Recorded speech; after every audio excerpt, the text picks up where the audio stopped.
Hello बच्चों, कैसे हैं आप सब। आज हम हमारा पाठ सिकंदर और पुरु को पढ़ें। उससे पहले मैं ऐसी आशा करती हूँ कि आप सभी लोग स्वस्थ और प्रसन्न होंगे। आइए हम इस पाठ को पढ़ते और समझते हैं। यह है हमारा पाठ 2, सिकंदर और पुरु। इस पाठ को हम कुछ पात्रों के द्वारा पढ़ेंगे। इसमें जो पात्र है उनमें पहला है पुरु, पर्वतेश्वर, पंजाब के राजा। दूसरा है सिकंदर, आक्रमणकारी जिसने आक्रमण किया था। चंद्रगुप्त, एक भारत के योद्धा। कल्याणी, राजकुमारी। और सिहरण जो थे वह एक सैनिक। इन पात्रों के माध्यम से हम इस पाठ को पढ़ेंगे। अब पहला जो दृश्य है, युद्ध क्षेत्र में सैनिक के साथ पर्वतेश्वर मतलब पुरु। पर्वतेश्वर जी कहते हैं सेनापति भूल हुई। सेनापति कहते हैं हाथियों ने उधम मचा रखा है और रथी सेना भी व्यर्थ सी हो रही है। जो हाथी है युद्ध के मैदान में उन्होंने उधम मचा रखा है, और जो रथ पर जो सेना है वो भी व्यर्थ सी ही हो रही है। पर्वतेश्वर जी कहते हैं सेनापति, युद्ध में जय या मृत्यु दो में से एक होनी चाहिए। राजा कहते हैं सेनापति जी को कि सेनापति जी, या तो हमें मरना है या फिर हमें जीतना है। हमारे पास मात्र और मात्र दो ही विकल्प हैं, या मृत्यु या विजय। सेनापति जी कहते हैं महाराज, सिकंदर को विस्तृता पर यह अच्छी तरह विदित हो गया है कि हमारी खड़गों में कितनी धार है। विस्तृता मतलब झेलम नदी का यह पुराना नाम है। स्वयं सिकंदर का अश्व मारा गया। सिकंदर जो था उनका खुद का भी घोड़ा मारा गया है, और राजकुमार के भाले की चोट सिकंदर न संभाल सका।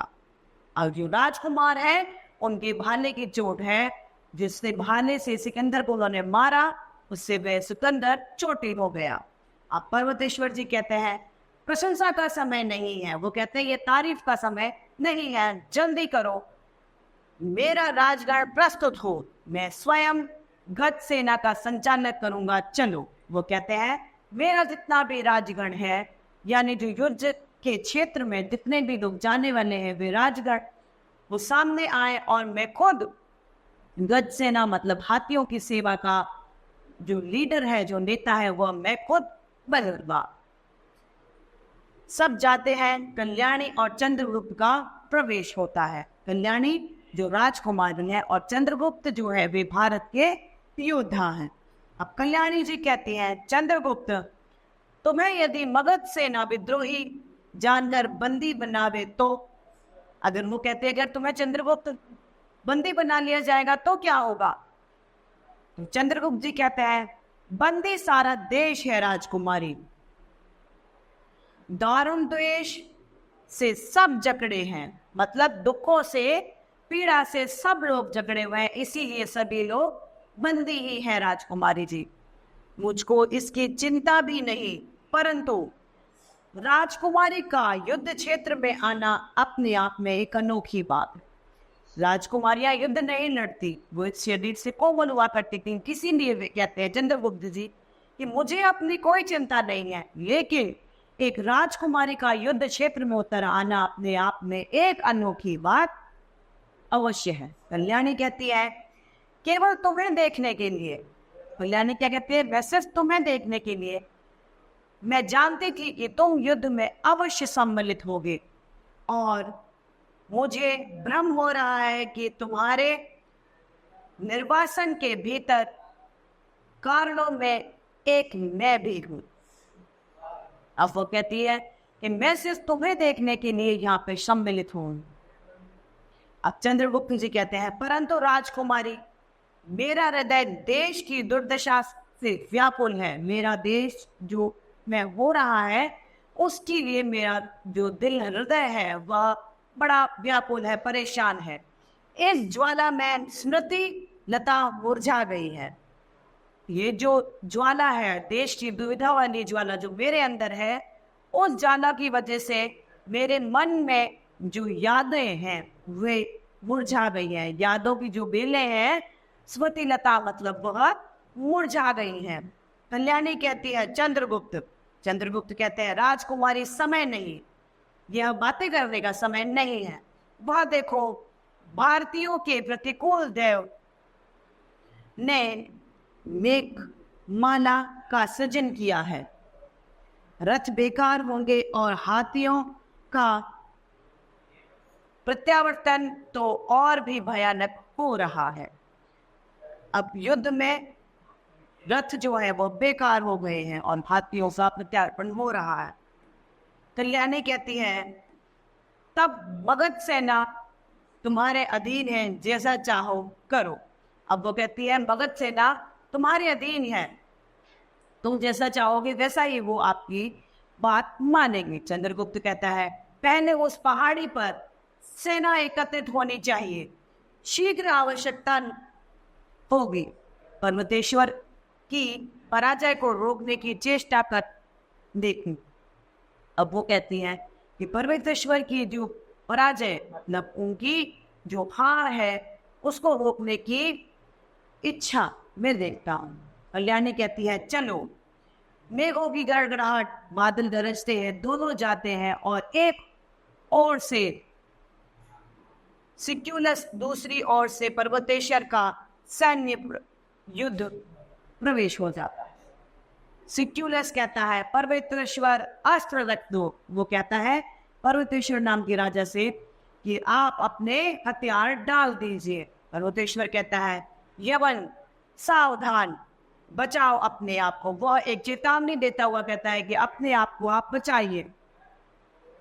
पर्वतेश्वर कहते हैं सेनापति देखो उन कायरों को रोको, उनसे कह दो कि आज रणभूमि में पर्वतेश्वर पर्वत के समान अचल है।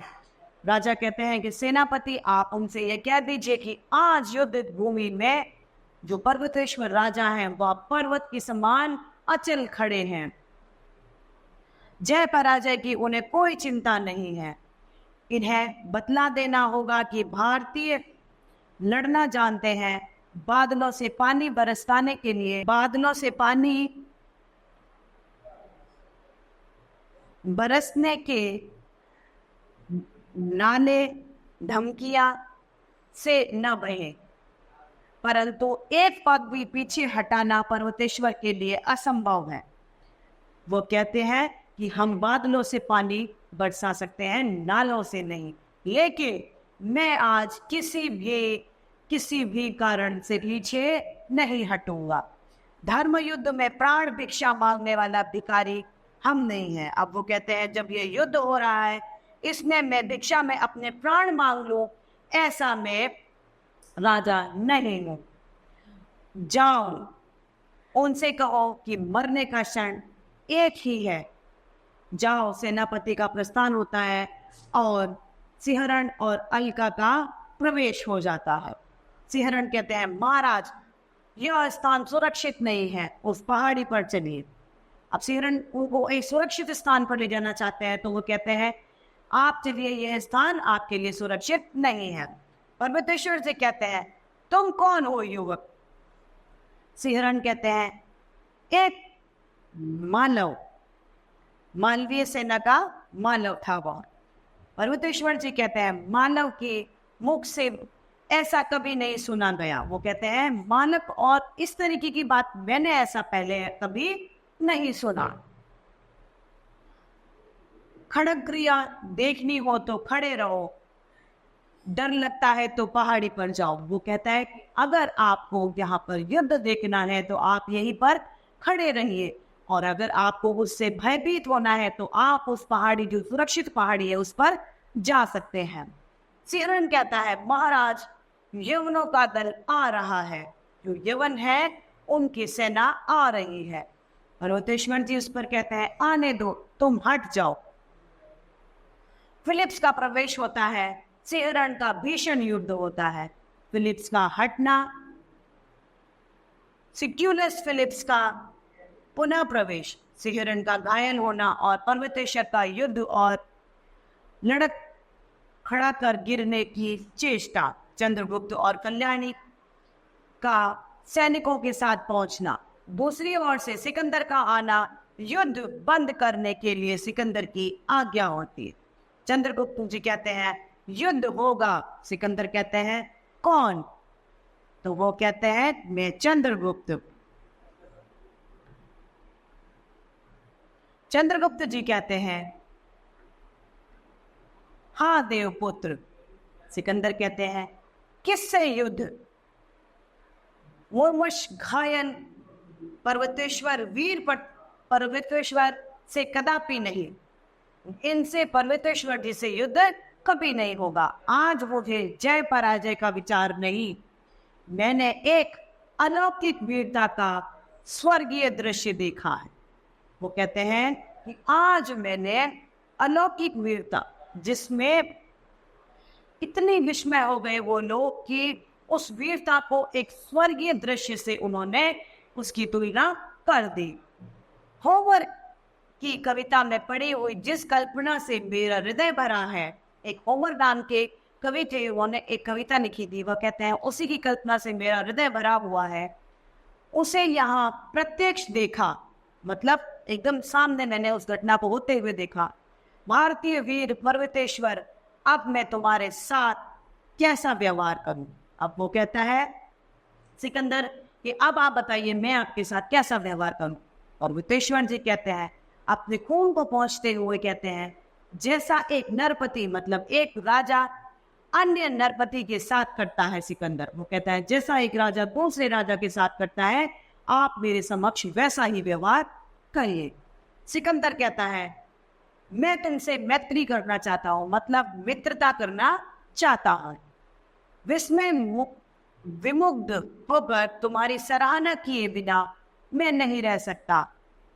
धन्य आर्यवीर, वो कहता है कि मैं आपकी सराहना, आपकी तारीफ करे बिना मैं नहीं रह सकता।